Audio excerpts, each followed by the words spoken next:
They say only two things in life are certain: death and taxes. But for some Americans, one of those is merely a creative suggestion. While most of us just sigh and sign the check, a brave, foolish few look at the tax code and see a canvas for their masterpiece of deception. This is a tribute to their audacity, a collection of the most bizarre, ingenious, and downright hilarious attempts to tell the IRS, "You can't have my money." 1. Some people see a backyard. Others see a tax loophole with birds chirping. A Californian who called himself an eco-entrepreneur, a title that should immediately raise red flags, decided his humble compost pile and 2 beehives qualified him for agricultural tax status. When the IRS, bless their skeptical hearts, asked for proof, he didn't bother with boring things like receipts. Instead, he submitted a hand-drawn map of his eco-campus, likely sketched on a napkin, and a poem about his beloved bees. You can almost picture the auditor reading verses about honey and pollination, wondering if this was a tax filing or a submission to a literary journal. The audacity is breathtaking, but the IRS, being famously unpoetic, denied the claim. 2. When you have a yacht, you don't have problems. You have logistical challenges for tax deductions. One particularly clever businessman attempted to rebrand his private yacht as a full-time floating office. To sell the fiction, he staged elaborate business meetings with his buddies while cruising the Caribbean. We're talking printed agendas, catered meals, and fake meeting minutes. I imagine the agenda read: Item 1. Discuss market penetration. Item 2. Which tropical island has the best rum? Item 3. Synergize our sun tanning strategies. The scheme sailed on smoothly until the IRS noticed the only charts being used were for navigating to the next party cove, not for tracking corporate profits. 3. You have to admire the sheer, unadulterated nerve of this next one. A Louisiana man looked at his pet boa constrictor and didn't see a pet. He saw a highly skilled nonverbal employee.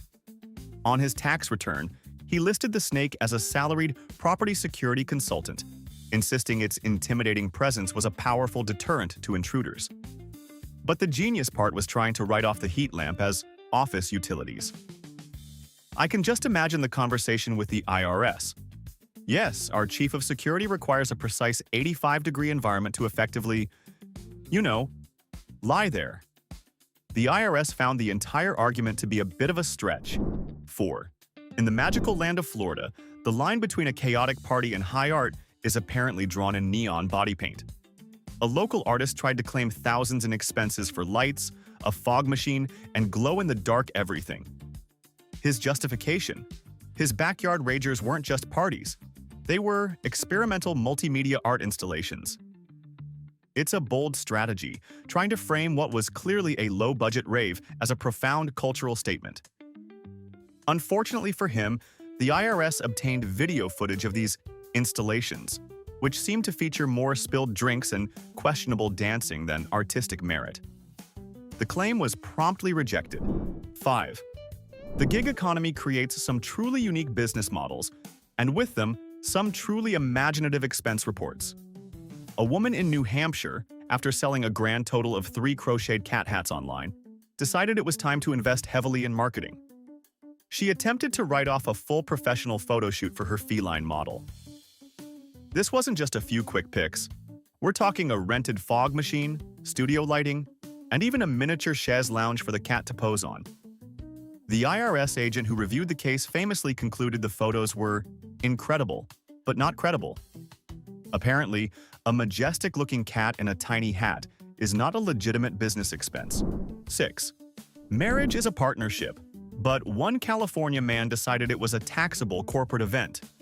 He tried to deduct his entire wedding as a corporate merger celebration, cheekily listing his new wife as a partner in emotional assets. The creativity was relentless. The reception dinner was filed under stakeholder engagement. The honeymoon was a strategic planning retreat, and the bouquet was listed as promotional branding material. It was a masterclass in twisting personal joy into cold, corporate jargon for financial gain. The one stakeholder who wasn't impressed? The IRS, which promptly sent a rejection letter instead of a wedding gift. 7. In the 21st century, Even the desperate search for a significant other can be a business venture, at least according to one Seattle freelancer. He argued with a straight face that his dating app subscription was essential market research. For a screenplay, he was definitely writing about modern romance. He then proceeded to deduct everything. Romantic dinners were client meetings, a new wardrobe was costuming, and a solo dance class was physical character development. He was essentially trying to get Uncle Sam to subsidize his entire dating life. You have to wonder if he tried to write off a bad breakup as terminating a non-performing asset. 8. Never underestimate the financial ingenuity of a retiree with too much time on their hands. A Florida gentleman declared his backyard bocce ball court a cross-generational bonding arena, arguing it was a vital community hub for interpersonal financial discussions. He was basically claiming that he and his buddies were hashing out the future of the American economy between sluggish rolls of a ball. To complete the image of a high-powered executive at play, he also tried to deduct his sun hat, rebranding it on his tax forms as a networking visor. The IRS, surprisingly, was not convinced that a game of bocce was the new Wall Street. 9. Some tax dodges are clever, some are lazy, but this one from Arizona is just cosmically ambitious. A woman claimed a corner of her living room was a sacred healing vortex, a place of immense spiritual power, where she hosted energy-aligning rituals. Naturally, this sacred space required supplies. She deducted candles, a whole collection of crystals, various essential oils, and sticks of incense, lumping them all under the professional-sounding label of therapeutic spiritual inventory. The only problem with her burgeoning spiritual business? The only person ever recorded visiting her vortex was her sister, who was likely just there to borrow a cup of sugar and roll her eyes. 10. Welcome to the world of culinary delusions. A gentleman in Georgia with a fledgling YouTube cooking channel, a channel that heroically featured only 2 recipes, decided he was the next Gordon Ramsay. He claimed deductions for a cabinet full of exotic spices, 5 different high-end cutting boards, and a stunning $900 chef's knife.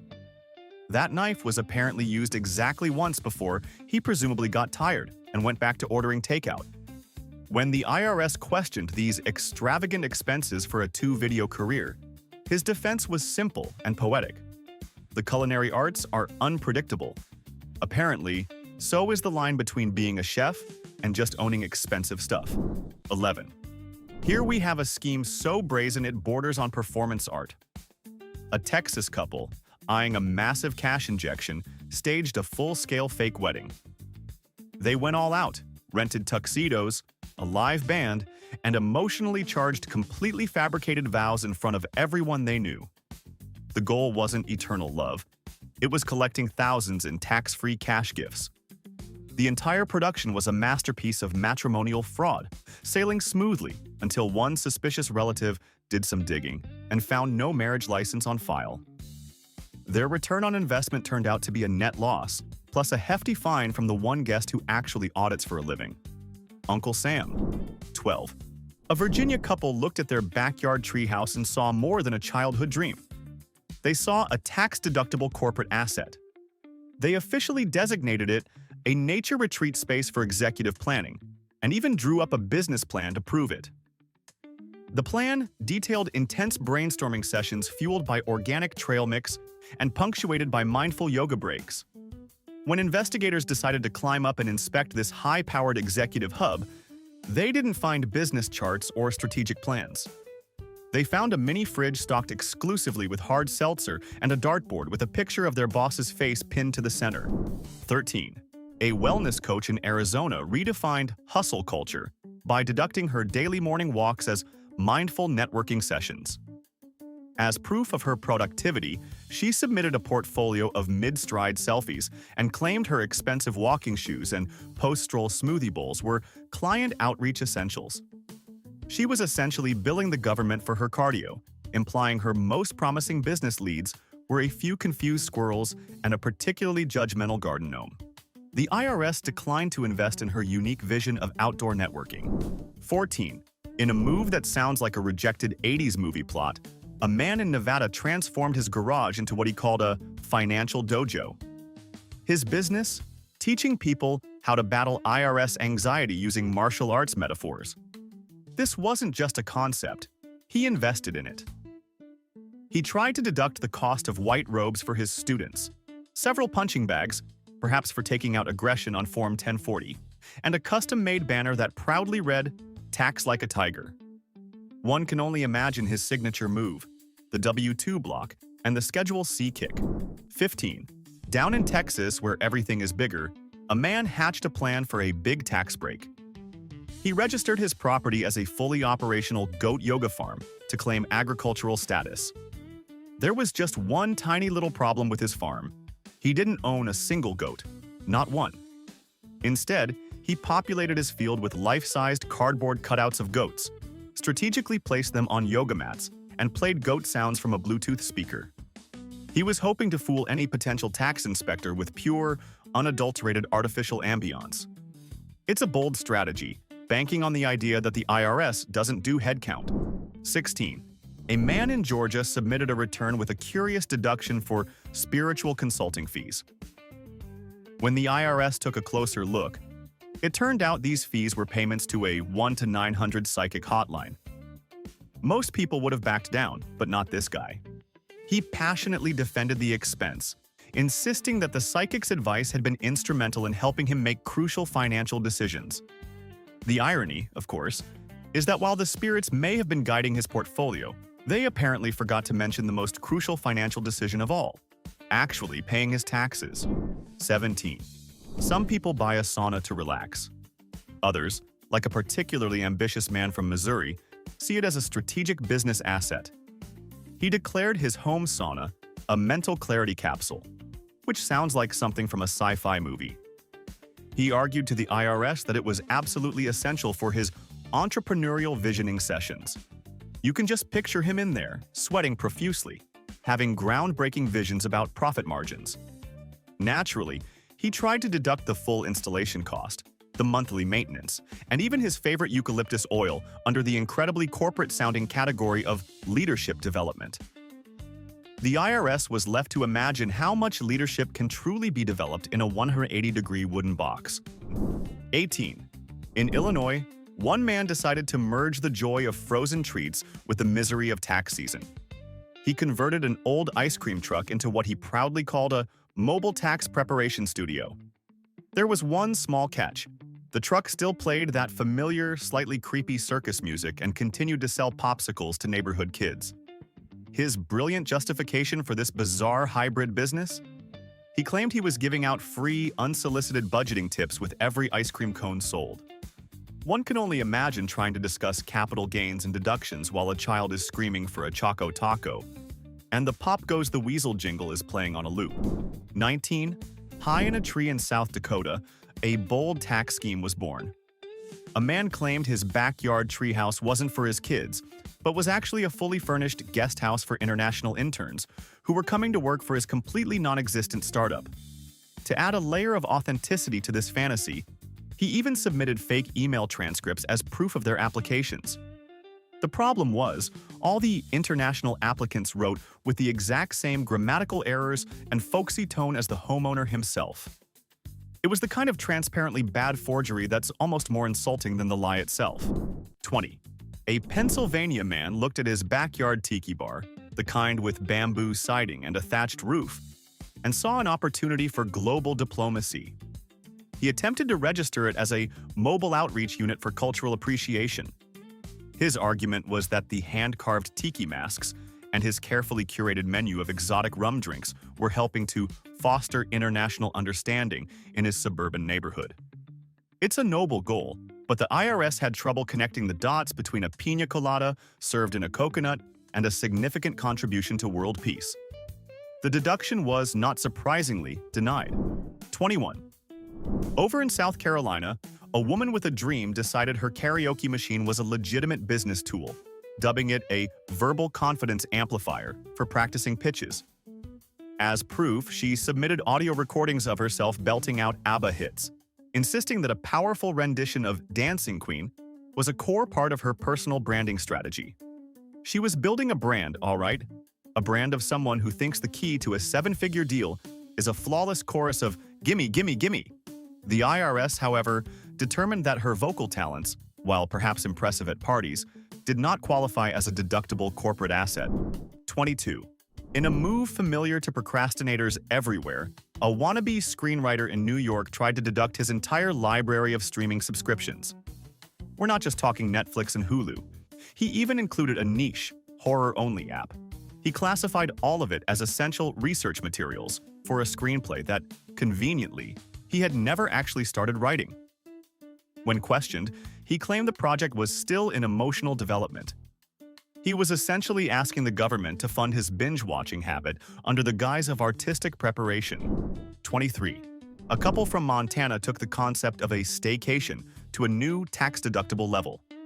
They listed their simple backyard hammock area as a wellness retreat incubator. They didn't just stop at the name. They submitted receipts for cases of coconut water, a set of meditative wind chimes, an arsenal of citronella candles to ward off pests, and even custom-embroidered towels. The towels, in a moment of beautiful self-awareness, bore the slogan, "Think less, deduct more." It was less of a business and more of a life philosophy they hoped the IRS would co-sign. 24. One man decided to make the ultimate Las Vegas gamble, betting he could convince the IRS his vacation was a business trip. He called his week-long excursion a financial education seminar, submitting screenshots of poker tutorials as evidence of his intense studies. He tried to present himself as a student of the game, a scholar of the odds. But the mountain of receipts from nightclubs, pool parties, and the hotel minibar told a much different, more honest story. In the end, he learned the most important Vegas lesson of all.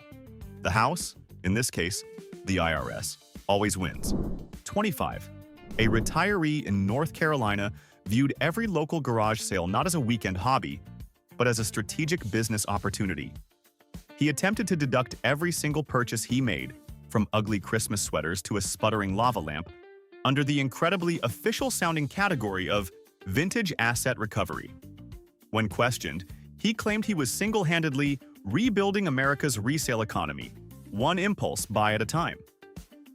It's a noble, patriotic mission, turning one man's junk into another man's slightly more organized junk, all while trying to get a tax break for it. The IRS, however, saw it less as economic stimulus and more as just hoarding. 26. Here we have a self-proclaimed culinary influencer from Louisiana who redefined what it means to do research. He listed every single takeout order for an entire year as competitive flavor research. This exhaustive research included late-night burritos, gas station sushi, and an impressive quantity of fried pickles. As evidence of his hard work, he submitted his meticulously kept taste journal. The detailed notes inside? They mostly just said things like, "fire," or the slightly more descriptive, "so fire." He was essentially trying to get the government to subsidize his diet, arguing that his sophisticated palate was a service to the nation. 27. A retiree in New Hampshire took his passion for politics to a whole new tax-evading level. He decorated his entire home with vintage political memorabilia and boldly declared it a living museum of civic history. He even printed brochures and offered $5 tours to legitimize the operation, filing for a non-profit exemption. The business plan was flawless, except for one tiny detail. The museum had exactly 0 visitors. The scheme was chugging along nicely until his neighbor, likely tired of the patriotic music at 7 a.m., reported him. The official finding? It wasn't a museum. It was just a glorified man cave with an unusually high number of eagle statues. 28. In Maine, a retired librarian decided to embark on a new literary chapter, one that involved significant tax-deductible research and development. She filed a return deducting thousands of dollars worth of yarn, tubs of glitter glue, and bags of googly eyes. She classified these expenses as educational crafting R&D for a children's book series she was planning.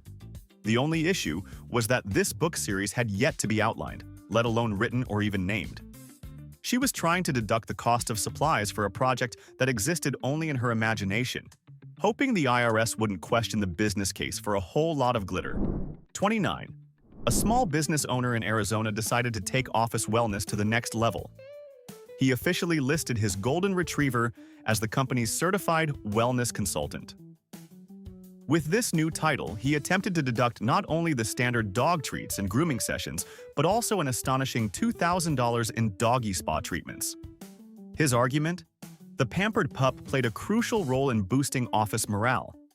You can just picture the dog, fresh from a blueberry facial, professionally de-stressing the accounting department. The IRS, however, felt that a dog's spa day might be stretching the definition of a legitimate business expense. 30. Over in Washington, a man looked at his messy bachelor pad and didn't see chaos. He saw a luxury hospitality prototype. He argued that his mismatched IKEA furnishings and the tacky LED strip lighting along his ceiling were all part of an experimental design for his future Airbnb empire. To back up this grand vision, he submitted his business plan, which was scribbled on a greasy napkin and consisted of 3 words: Cool Vibes Zone. It was a bold attempt to reframe a typical single guy's apartment as a cutting-edge business venture, hoping the IRS wouldn't notice the pile of pizza boxes in the corner. 31. The life of a struggling actor in New York is tough, which might explain this masterpiece of creative accounting. An actor with no booked roles for the year deducted 5 different sets of headshots, 3 distinct wigs for various character types, and something he called emotional training materials. These materials, it turned out, were just his weekly therapy sessions. In a final brilliant flourish, he wrote off his therapist's couch as a rehearsal set. He was treating his entire life, including his mental health struggles, as one long, unpaid acting job. 32. A Michigan artist embraced the philosophy that one man's trash is another man's tax deduction. He declared every single one of his thrift store purchases as found object investments for post-consumer sculpture. His portfolio of investments included a pair of mannequin legs, several vintage bowling shoes, and a particularly elegant ceramic frog toilet lid. He even held a grand exhibition of his work in his garage. The art show was, by all accounts, a stunning success, attended by one very enthusiastic critic, his dog. 33. When faced with the possibility of societal collapse, most people stock up on water and hope for the best. A couple in Vermont, however, saw a business opportunity. They converted their 2-car garage into a full-blown, apocalyptic preparation center. They then attempted to deduct the cost of everything a doomsday prepper could dream of: pallets of canned food, a high-end water purifier, and a year's supply of freeze-dried meat. They didn't list these as personal supplies, of course. This was all strategic business inventory for their imaginary consulting firm, which they had the audacity to name Collapse Co. You have to admire the optimism of planning for tax breaks after the world has ended. 34. Apparently convinced the US tax code wasn't miserable enough, a man in Rhode Island claimed he was developing a board game about it. He deducted dice, figurines, and a suspicious amount of research snacks. His prototype was a masterpiece of despair. A Monopoly board where every space simply said audit. The go-to-jail corner was menacingly renamed Federal Penitentiary, Tax Evasion Wing. And the chance cards all read, "Your deductions are being reviewed," or "Pay a surprise $10,000 penalty." It wasn't a game, it was a simulation of financial ruin, and the IRS decided not to play. 35. In a quest to merge spreadsheets with physical combat, a man in Illinois began taking martial arts classes. His grand plan? To develop a revolutionary self-defense course titled Karate for Accountants. Imagine the promotional video: CPAs learning to block flying calculators and disarm aggressive auditors. While the course itself never actually launched, he did manage to reach a green belt. More importantly, he tried to write off the cost of his nunchucks, presumably for fending off any particularly difficult Schedule K-1 forms. 36. The line between hobby and career has never been blurrier. A dedicated gamer in Nevada contended that his Twitch streaming was not just a pastime, but a high-level form of digital consulting. Following this logic, he filed for tax write-offs on his entire setup: ergonomic gaming chairs, cases of energy drinks to fuel late-night sessions, professional ring lights, and even stage effects equipment. He specifically noted the equipment was for enhancing his dramatic rage quits. transforming his temper tantrums into tax-deductible performance art. 37. A wannabe life coach from North Carolina decided that before he could coach anyone else's life, he needed to research his own in style. He deducted the entire cost of a luxury retreat to Bali, classifying the trip as personal enlightenment research. As proof of his intensive work, he submitted a portfolio of his Instagram posts, featuring himself doing serene yoga poses on picturesque beaches. This, he argued, was all preparation for launching his new coaching brand. The brand, much like his state of enlightenment, apparently never fully materialized. 38. Over in Texas, a woman with a sweet tooth and a devious mind created a fake limited liability company called Spirit Snacks. This phantom corporation's primary asset was her personal candy stash, which she declared to be client gifts for morale maintenance. It's a brilliant way to reframe eating chocolate at your desk. She then took it one step further, trying to write off a candy dispenser shaped like a screaming clown head as a necessary piece of office equipment. The IRS, known for their lack of appreciation for novelty horror decor, was not amused. 39. In what might be the most Portland thing to ever happen, a local barista listed his personal blog as a philosophy startup. With this grand declaration, he proceeded to deduct his daily coffee intake, a stack of moleskin notebooks, and a vintage secondhand typewriter, calling them his ideation tools. And what profound work did this startup produce? The blog consisted of 3 unfinished, rambling posts about whether time is a real concept and a single espresso-stained haiku. It was less of a startup and more of a caffeine-fueled cry for help. 40. A bold Texan looked at his extensive taxidermy collection and didn't see a creepy hobby. He saw an educational institution. He declared that his menagerie, which famously included a full-sized moose wearing sunglasses and a raccoon expertly posed as a tiny bartender, was an interactive wildlife education exhibit. The purpose of this charade was to allow him to write off a portion of his mortgage by classifying his living room as public museum space. One has to wonder what made it interactive. Did visitors get to put a tiny hat on the raccoon? 41. In Las Vegas, a city built on questionable decisions, one man decided to make his bad habits a business. He opened a casino consulting service, which crucially had 0 clients. This allowed him to deduct every single night out as a field study of competitive entertainment ecosystems. He wasn't gambling, he was conducting research. The $100 steak and lobster buffet wasn't a splurge. It was a catered executive lunch meeting, presumably with himself. He was attempting to transform a typical Vegas weekend of losses and indigestion into a series of tax-deductible corporate maneuvers, a gamble the IRS was unwilling to take. 42. An online candle seller in Maine took her craft very, very seriously. To enhance her business, she deducted the cost of a 2-week silent retreat, arguing that the complete absence of noise was essential for her scent creativity flow. You can almost picture her sitting in total silence, having a eureka moment about mixing lavender and pine. To top it off, she kept a detailed journal of her scent-related thoughts during the retreat, which she then ceremoniously burned in what she described on her tax forms as a ritual of release. The IRS was left to wonder if the smoke from the burning journal also smelled like a tax deduction. 43. Some people collect dolls. A woman in Ohio collected a tax write-off. She listed her massive antique doll collection as a historical research archive, a serious academic endeavor. She deducted the cost of a dedicated storage unit, high-tech security cameras, and even a commercial dehumidifier to protect the integrity of the material culture. It all sounded incredibly professional until it was discovered that the dolls had a second job. They were also being used as the primary jump scare attractions in her seasonal haunted house. The IRS found the dual use of the archive to be more creepy than credible. 44. Over in Tennessee, a man took the concept of being your own boss to its logical, lonely conclusion.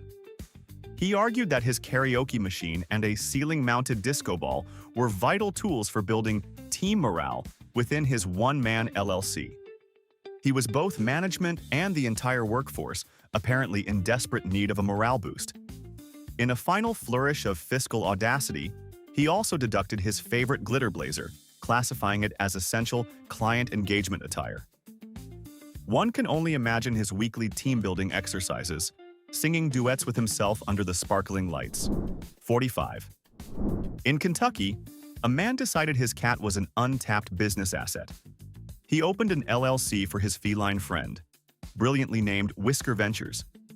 He then attempted to deduct all associated costs, toys, vet bills, gourmet salmon treats, and even a tiny custom-made office chair. The justification? The cat wasn't a pet. It was an employee testing pet productivity tools for a future line of products. It was a bold attempt to monetize his cat's nap schedule. The IRS, however, immediately pounced on the fishy business model. 46. A dog groomer from Nevada decided that basic grooming was for amateurs. She declared a portion of her home a full-service canine wellness retreat. This wasn't just a room with a tub. She outfitted it with aromatherapy diffusers, calming relaxation music, and a Himalayan salt lamp shaped like a giant bone. She then wrote off the costs of plush doggy bathrobes and a variety of herbal paw balms. She was essentially running a 5-star spa for dogs and asking the government to help foot the bill, arguing that a relaxed poodle is a taxable service. 47. A New Jersey man fancied himself the Woodward and Bernstein of wieners. He created a blog to review hot dogs and declared all his food-related travel expenses as culinary journalism. After months of crisscrossing the state on this vital mission, his magnum opus, the culmination of his investigation, was a single 3-paragraph article titled, "Ballpark Dogs Are Still King." The IRS reviewed his groundbreaking work and concluded that his journalism had about as much substance as the mystery meat in a discount frankfurter, promptly denying his claim. 48. An Illinois retiree looked at his sad little rooftop garden and saw a sprawling agricultural empire. He applied for a major agricultural tax break by claiming that his collection of 4 tomato plants and 1 wilting basil plant qualified as a full-fledged urban farm. To make it official, he even had business cards printed up that read Sky High Produce LLC. It was a beautiful dream of commerce and agriculture, undone by the simple fact that his entire annual yield could probably fit in a single salad bowl. 49. Hoping to turn her spare room into a tax write-off, a New Yorker grandly declared it a mini-cinema. She bought beanbags, a portable popcorn machine, and blackout curtains, claiming it was a venue for exclusive screenings of independent films. The only problem? The exclusive audience typically consisted of her indifferent cat and a few friends who had been lured over under false pretenses.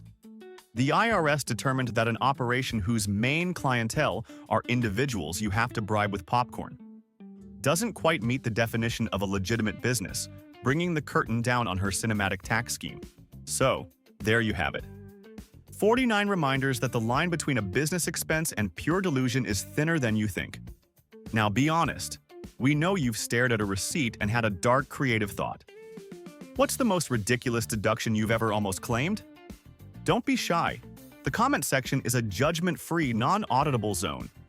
If these stories made you feel a little better about your own tax filings, show some love with a like and subscribe for more proof that reality is far weirder than fiction.